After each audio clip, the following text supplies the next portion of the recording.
Good day, everyone. I am Marie Lurling Diginio. I am Marian Saborno. And today, we are going to identify the components of a system unit. This whole box is what you call a system unit.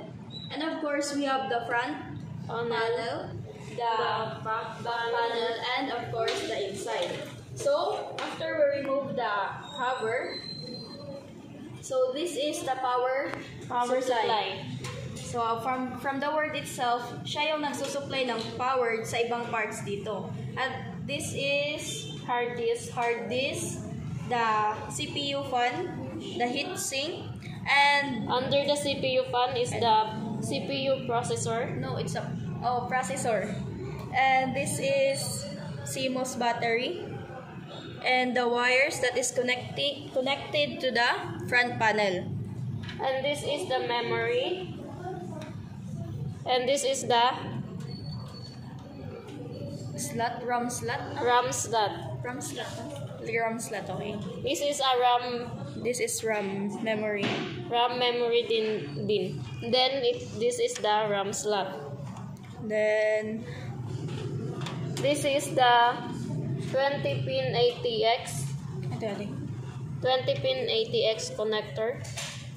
and this is the SATA cable na need makakonect sa from the Hard disk. hard disk to motherboard. Then para mag-work yung hard disk, kailangan din itong i-connect dito sa motherboard. Sana. Okay. Then in the back moving panel, on to the back panel. this is the iOS ports. Dito naman yung jack port. Tapos ito VGA. Dito naman yung i-connect yung mga Ethernet connector. Then ito yung USB connectors. Dito naman sa tatlo, ito is for microphone, headphone, and this is for speaker. Itong port naman is for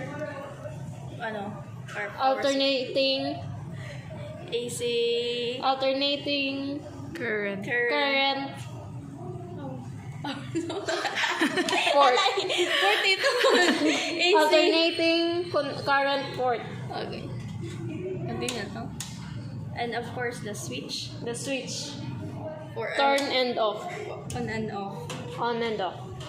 Then we have from Let's the proceed to the front panel.